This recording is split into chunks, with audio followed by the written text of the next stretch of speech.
এই রাক্ষস পাথরগুলো বারবার চিবায় আর তারপর সেগুলো তুলে নিয়ে একটা অদ্ভুত আকৃতির টাওয়ারে সাজিয়ে দেয়। কেউ জানতো না সে কেন এমন করছে। পিক্সি এইসব দেখে জানতে চেয়েছিল সে কেন এমন করছে। তখন সে লক্ষ্য করলো রাক্ষস খড়িয়ে খড়িয়ে হাঁটছে, কারণ তার পায়ে একটা কাঁটা ঢুকে গিয়েছিল। পরে যখন রাক্ষস সেখান থেকে চলে যাচ্ছিল, পিক্সি চুপি চুপি তার পিছনে চলতে শুরু করে যাতে কাঁটা বের করে তাকে সাহায্য করতে পারে। এরপর যখন রাক্ষস তার গুহায় ঘুমাচ্ছিল, পিক্সি চুপি চুপি তার কাছে গিয়ে কাঁটা বের করার চেষ্টা করে, কিন্তু তখনই যন্ত্রণায় রাক্ষস হঠাৎ জেগে ওঠে আর আগের চোখে তাকে দেখতে থাকে। সেই পরি বুঝতে পারে না কি করবে, তাই সে মরার অভিনয় করতে শুরু করে। তখন রাক্ষস জোরে চিৎকার করে তাকে গুহা থেকে বাইরে ছিটকে দেয়, কিন্তু বিপদ দেখার পরও পিক্সি হার মানেনি। সে জানতো রাক্ষস পাথর জমা করতে পছন্দ করে, তাই সে গাছের সাথে একটা পাথর বেঁধে দেয় যাতে রাক্ষসের মনোযোগ আকর্ষিত করতে পারে। শুরুতে রাক্ষস সন্দেহ করছিল, কিন্তু ধীরে ধীরে পাথরের কাছে আসতে পিক্সি দড়ি টেনে দিল, ফলে পাথর গাছের উপরে ঝুলে গেল আর রাক্ষস লাফ দিয়ে পাথর কাটার চেষ্টা করলো। ঠিক তখনই পিক্সি দ্রুত উড়ে গিয়ে কাঁটা বের করে দিল, কিন্তু হঠাৎ পাথর পড়ে গেল আর সেও নিচে চাপা পড়ে গেল। অনেক চেষ্টা করে সে বার হতে পারছিল না,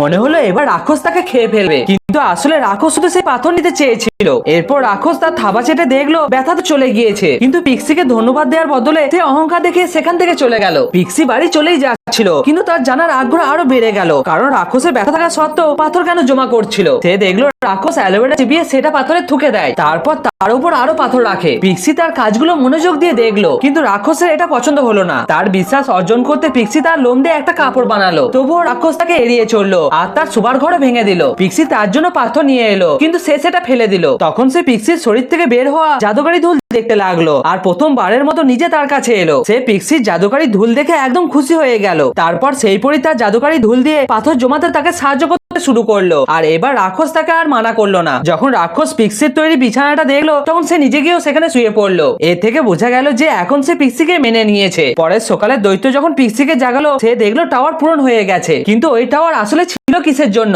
তখনই রাক্ষস তাকে থামিয়ে দিল। রাত্রে রাক্ষস শেষ টাওয়ারটিও তৈরি করলো। সুন্দর রাত্রে আকাশের নিচে পিক্সি দৈত্যের নাকে উঠে শান্তিতে ঘুমোচ্ছিল। হঠাৎ আকাশ থেকে একটি তারা এসে পড়ে সবুজ ধোঁয়া ছড়াতে লাগলো, যার ফলে রাক্ষসের চোখ হঠাৎ বদলে গেল। পরের সকালে পিক্সি উঠলো আর দেখলো রাক্ষস অদৃশ্য হয়ে গেছে। সে তার বন্ধু টিংকেও সাহায্যের জন্য ডেকেছিল। পরে টিং বরফে ঢাকা জঙ্গলে রাক্ষসকে খুঁজে পেল, কিন্তু রাক্ষস তার লেজ দিয়ে টিংকে অজ্ঞান করে ফেললো। আর যখন পিক্সি সেখানে পৌঁছালো, তখন একটি বজ্রঘাত টাওয়ারে পড়লো, যার ফলে রাক্ষসের মাথায় দুটো শিং উঠলো। সে জোরে গর্জন করলো আর হঠাৎ অদৃশ্য হয়ে গেল। পরবর্তী পর্বের জন্য সাবস্ক্রাইব এন্ড লাইক।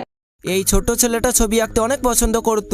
এজন্য সে ধারালো পাথর এবং ছোট ছোট কাঠের টুকরো দিয়ে বালি এবং মাটির উপরে ছবি আঁকতো, কারণ তার কাছে পেন্সিল আর কাগজ কেনার মতো কোনো টাকা ছিল না। এজন্য সে ভাবতে শুরু করে তার কাছে যদি একটা পেন্সিল থাকতো তাহলে সে অনেক সুন্দর সুন্দর ছবি আঁকতে পারতো। এরপর একদিন যখন সে মাটির উপরে ছবি আঁকছিল, তখনই সেখানে এক বৃদ্ধ চলে আসে। এরপর সে ছেলেটাকে একটা পেন্সিল দিয়ে বলে, তুমি সবসময় এই পেন্সিল দিয়ে শুধুমাত্র গরিবদেরকে ছবি এঁকে দেবে, আর কখনো প্রয়োজন হলে এই পেন্সিল দিয়ে আমাকে স্মরণ করলে আমি হাজির হয়ে যাব। এটা বলার পর সেই বৃদ্ধ লোকটা অদৃশ্য হয়ে যায়। এরপর ছেলেটা অনেক খুশি হয়ে পেন্সিল দিয়ে আমের ছবি আঁকতে শুরু করে, আর তখনই হঠাৎ করে আমটা আসল হয়ে যায়। এরপর সে একটা কুকুরের ছবি আঁকলেও সেটাও জীবিত হয়ে যায়, যার কারণে সে বুঝতে পারে এটা একটা জাদুই পেন্সিল। এর জন্য সে পেন্সিলটা দিয়ে গরিবদেরকে সাহায্য করতে শুরু করে।